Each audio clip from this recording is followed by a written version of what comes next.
यानी चलो तब छूट जाओगे, जेल खाने से बाहर हो जाओगे। और नियम के विरुद्ध चलोगे तो मतलब है कि फिर आप सजा मिल जाएगी, उसकी सजा अलग है। यहाँ का नियम तोड़ो तो यहाँ की सजा मिल जाती है, 5 साल की, 2 साल की, 1 साल की, 10 साल की। ज्यादा गलती करो तो फांसी हो जाती है। तो असल में नियम का उल्लंघन नहीं करने पर, अरे भाई उल्लंघन के ही तो कानून है, उसी के लिए कोर्ट कचहरी है कि आपने ये बुरा काम किया, आप ऐसा मत करो, उसकी सजा दी जाती। माफी मांग लोगे, नहीं करेंगे तो ठीक है, लेकिन करोगे उसी के लिए कि तुम्हारी आदत, तुम्हारा स्वभाव छूट जाए, उसी के लिए सत्यता, सेवा के लिए, प्रेम के लिए, सत्यता के लिए, इसके लिए तो कोई कठिनाई न कभी हुई न कभी होगी। कोर्ट कचहरी तो बुरे काम के लिए, अच्छे काम के लिए कभी भी नहीं। तो आप लोग मनुष्य जीवन को आप सार्थक बनाओ। तो पहले तो मैं एक भजन कराऊंगा, क्योंकि मेरा काम तो भजन कराने का, असली काम दोनों काम ले लेना, कि ये भी शरीर के लिए भी लेना और भजन भी कराना। और उधर पे त्रिवेणी संगम पर भेजूंगा मेरी बातों को अच्छी तरह से। ये जिस घाट पर आप आए हो उस पर वो बैठे हुए, मल्लाह भी बैठे, पंडे भी बैठे। पंडा तो एक शब्द है, वैसे तो वो ब्राह्मण है। वो बैठे हुए, वो मेहनत करते हैं, दिन भर बैठे रहते हैं, मेहनत करते हैं, सामान को रखाते हैं, आपको मतलब है चंदन ये वो सब कुछ देते हैं, और मतलब ये है कि जगाते रहते हैं। तो आप मतलब मल्लाह नाव ले जाते हैं, ले आते हैं बरसात में, तो आगे इनकी उतराई तो थोड़ा बहुत उनको भी देते हैं। क्या बात है, अरे भाई रास्ते में तांगे में बैठोगे, इसमें बैठोगे तो थोड़ा बहुत उसको भी, कि भाई मेहनत किए, चलो भाई तुम्हारी मेहनत करें। तो सब जगह अपनी अपनी मेहनत है, वो मेहनत का। रेल में बस में आते हो तो मतलब देकर आते हो, भाई वो भी मेहनत है, वो भी मतलब है कि चलेगा, टूटेगा फूटेगा ठीक हो जाएगा। तो हर जगह अपनी अपनी जगह मेहनत है, तो सबकी मेहनत दे दो तो जल्दी निकल जाओ, जल्दी काम हो जाए। और मेहनत नहीं दोगे तो फिर जही न तही फंस जाओगे, तो बड़ा मुश्किल। इसी तरह से वो विधान बना हुआ कर्मों का, पाप का, पुण्य का, तुम उसका कर्जा चुका दो। हम तो चाहते हैं सबका कर्जा चुक जाए। जितने लोग चारों तरफ से आए, किसको किसने किसको दिया है, ये बेचारे जो है, क्या मतलब ये कि 2-4 टीमें काम कर सकती है, जो सफाई करते हैं उनके लिए। तुम खुद झाड़ू लो अपने हाथ में इनके साथ, और झाड़ू लेकर के सुबह 2 बजे उठ करके सेवा करो, देखो कितना कर्जा तुम अदा किए देते हो। जिसका लिए तुमको क्या मालूम कि कर्जा कैसे चुकाया जाएगा। पानी पिलाओ, इनको बना करके खाना खिलाओ, अपने में से कुछ बना के खिला दो कि तुम भी खा लो आकर के। तो प्यार से, प्यार के साथ मोहब्बत के कर्जा चुक जाएगा। जो लाखों लाखों लिया या करोड़ों लिया है, या करोड़ों किसी को दिया, तो लेना देना कर्म कर्जा बच्चा चुकेगा में ब्याज के, तो जीवात्मा छुट जाएगी, तो वापस पहुंच जाएगी। नहीं, कर्म कर्जा देना ही है। इस लोक का नियम बना हुआ कि बिना कर्म कर्जे के आप अदा किए हुए यहां से जा नहीं सकते हो। फिर महात्मा ज्ञान रूपी अग्नि जला देते हैं, उसमें फेंकवा देते हैं अग्नि को, योग रूपी अग्नि को, तो उसमें जल के खाक, उसका साथ सामान तैयार कर लो, फेंकने में क्या देर लगेगी, 60 से साफ हो जाएगा। तो दिमाग ज्ञान चक्षु तीसरा नेत्र है, यानी मनुष्य रूपी मंदिर में खोल जाएगा।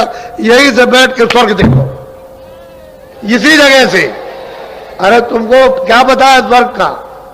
अभी किसी से पूछा जाए, तुम बहुत पढ़े लिखे हो, स्वर्ग में क्या क्या है और कौन कौन रहता है, तुम बता दोगे? जब तक देखोगे नहीं वहां, तब तक क्या बता सकते हो?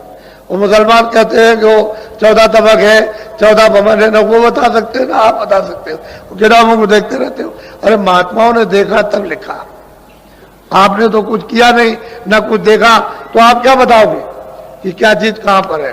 तो देखो स्वर्ग में कितनी बड़ी बड़ी नदियां, कोई स्वर्ग इतना है, ये छोटा सा, ये जो इतना आपका मृतलोक है, इससे जितना पूरा विश्व जो, इससे मतलब कितने करोड़ों हिस्सा ज्यादा, यानी कितना ज्यादा, तो स्वर्गलोक है।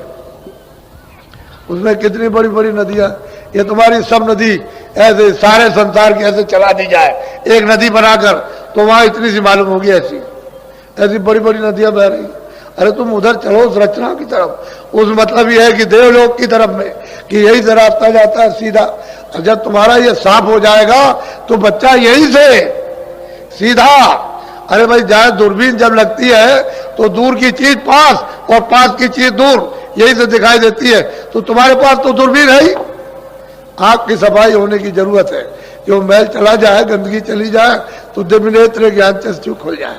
तो यही से बैठ के महात्माओं ने तो यही तो है, वो कहते हैं कि मुंह देव नैन, मैंने अपनी आंखों को बंद किया, बंद कर लिया।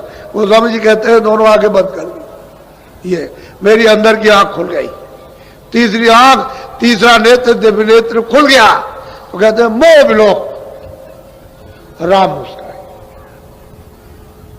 मैंने उनको देखा, वो बैठे हुए कितने बड़े हैं, तो कोई इतने थे, ये सारा संसार के सामने करोड़ों हिस्सा ज्यादा कर दिया जाए, यानी बड़ा कर दिया जाए, उससे भी बड़े कोई ऐसे बैठे, ऐसे इस तरह से। कहते हैं मैंने उनको देखा, वो बैठे मोह विलोक राम मुस्काए। कहते हैं वो बैठे हो, मैंने उनको देखा और मुझे देख करके हंस पड़े, मैं भी हंस पड़ा। वो कहते हैं मैं भी आता हूं, वो भी हंसे, वो भी खुश हो गए, मैं भी खुश। तो उन्होंने रास्ता दे दिया, कह लगा चले जाओ उधर, उधर जाओ, तुम उधर जाओ। तो कहते हैं उधर मार, कहते हैं उधर गया तो खड़ा हो गया बीच में, तो उधर देखता हूं और नजर आया।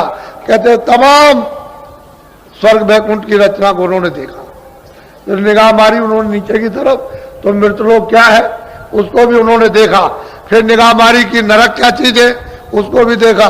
नहीं, उधर बहु ब्रह्मांड दिखाया।